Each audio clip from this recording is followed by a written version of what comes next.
గౌతమ బుద్ధుడి పవిత్ర అస్థికలతో పాటు ఆయన శిష్యులు సారిపుత్ర, అర్హత్ మౌదగలాయన్ అస్థికలు ఢిల్లీలోని పాలెం ఎయిర్ ఫోర్స్ ఎయిర్పోర్ట్కి చేరుకున్నాయి.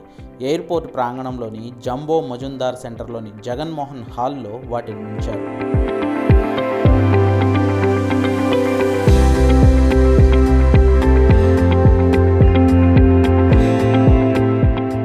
సాంస్కృతిక విదేశీ వ్యవహారాల సహాయ మంత్రి Meenakshi Lekhi, IBC director general Abhijit హల్దర్లు విమానాశ్రయానికి చేరుకుని థాయిలాండ్ నుంచి వాయుసేన ప్రత్యేక విమానంలో వచ్చిన ఈ అస్థికలను అందుకున్నారు.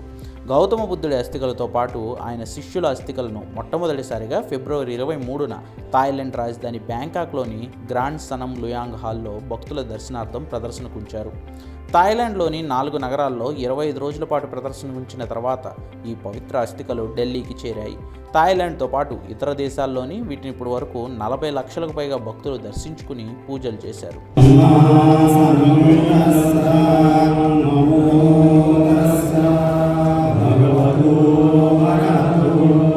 ఎయిర్ ఫోర్స్ ఎయిర్పోర్ట్ ప్రాంగణంలోని జంబో మజుందార్ సెంటర్లోని జగన్మోహన్ హాల్లో ఈ పవిత్ర అస్థికలను ఉంచి పూజలను నిర్వహించారు. ఈ కార్యక్రమంలో మీనాక్షి లేఖి, అభిజిత్ హల్దార్లతో పాటు బౌద్ధ మత గురువులు, వందల మంది వారి శిష్యులతో పాటు భక్తులు పాల్గొన్నారు. వీరంతా బుద్ధ భగవానుడు, ఆయన శిష్యుల పవిత్ర అస్థికలకు ప్రత్యేక పూజలు చేసి ఆనందంతో పరవశులయ్యారు.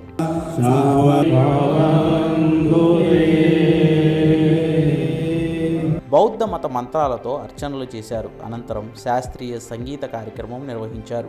ఈ క్రతువులన్నీ ముగిసిన తర్వాత బుద్ధుడు, ఆయన శిష్యుల పవిత్ర అస్థికలను మంత్రి మీనాక్షి లేఖి నేషనల్ म्यूजियमకి అందజేశారు.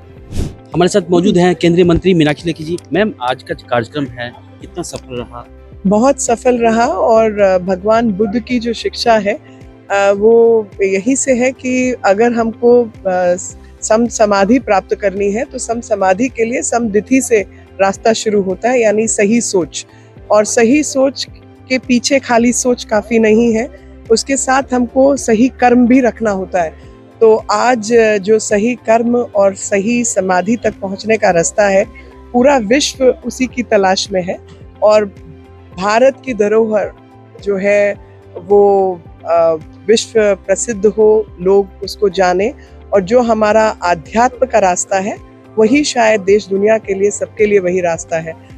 थाईलैंड की अगर मैं बात करूं तो वहाँ पर एक तरफ वो भगवान ब्रह्मा, गणेश जी आदि की भी पूजा करते हैं और साथ ही भगवान बुद्ध की भी पूजा करते हैं, क्योंकि बुद्ध जो है एक स्टेट है जिसके अंदर आपका मन मस्तिष्क जो है आध्यात्म से जुड़ा होता है, और वो कोई भी व्यक्ति प्राप्त कर सकता है अगर योग और साधना जो है उसका रास्ता अपनाए। और जहाँ तक आपसी देशों के मिलन की बात है तो मैं आपके माध्यम से पूरे देश को अवगत कराना चाहती हूँ कि 41 लाख से ऊपर लोगों ने अपने श्रद्धा सुमन अर्पित किए भगवान बुद्ध के अवशेषों को, और उनके 2 शिष्य सारिपुत्र और अरहंत महामगलन, तो 2500 साल के बाद ये 3 एक जगह एकत्र हुए, और जैसे कि पूरे विश्व को अपना आशीर्वाद दे रहे हों कि सही विचार और सही कर्म आपको सही रास्ते पर ही चलाते हैं। और ऐसे में मैं प्रधानमंत्री मोदी जी का आभार व्यक्त करना चाहती हूँ कि पूर्व के प्रति जो उन्होंने अपना पहले दिन से ये विचार हमको दिया कि जो लुक ईस्ट पॉलिसी है, यानी पूर्व की तरफ देखो और हमारे जो पड़ोसी हैं उनकी तरफ पहले देखो। तो हमारे पड़ोसी केवल पड़ोसी नहीं है, वो हमारे भाई बहन हैं जिनके साथ हजारों साल से हमारे संबंध हैं और सांस्कृतिक संबंध हैं। और सांस्कृतिक धरोहर जो भारत की से शुरू हुई वो चारों तरफ फैली और बिल्कुल अहिंसक ढंग से फैली, और आज भी उसका जो बड़ा संदेश है वो शांति और सद्भाव का ही संदेश है, जो भारत का भी संदेश है। मैम, आज जो भगवान बुद्ध के अवशेष अब यहाँ से कहाँ जाए? आज यहाँ से नेशनल म्यूजियम जाएंगे और वहाँ हमारी सेफ वॉल्ट्स हैं जहाँ पर इनको रखा जाएगा। और दोस्तों, शुक्रिया हमसे बात करने के लिए। तो हमारे साथ मौजूद थी केंद्रीय मंत्री मीनाक्षी लेखी जी, जिन्होंने कहा है कि बहुत ही खूबसूरत ये जो प्रोग्राम रहा, और यहाँ जो भगवान बुद्ध का अवशेष आया और उनके साथ जो 2 शिष्यों का जो अवशेष भी आया था, उस सभी को यहाँ से नेशनल म्यूजियम ले जाया जाएगा। उसके बाद आगे की जो प्रदर्शनी है वो लगाई जाएगी। सबसे इंटरेस्टिंग ये है कि ये पहली बार ऐसा हुआ है कि गौतम बुद्ध के जो शरीरावस्तु है उनके साथ दोनों जो डिसाइपल है उनके शरीरावस्तु भी गए। नॉर्मली हम आमतौर पे गौतम बुद्ध का जो रेलिक है जो नेशनल म्यूजियम में रखा रहता है, पिपरावा का रेलिक है उसे कहते हैं, उसी को भेजते हैं हम बाहर। और इस वक्त उनके साथ हमने ये 2 रेलिक को भी भेजा है, तो ये पहली बार ऐसा हुआ। और थाईलैंड में जो नज़ारा देखा गया, ये मतलब देखने से ही पता चलेगा आपको कि इतना महत्वपूर्ण ये रहा है टूर। इन शहरों में 5-5 दिन रखा गया।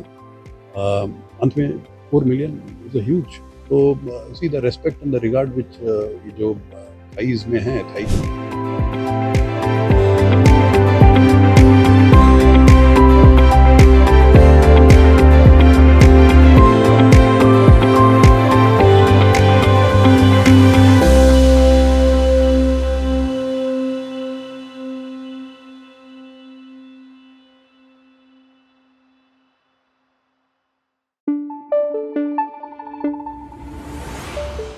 Thank you.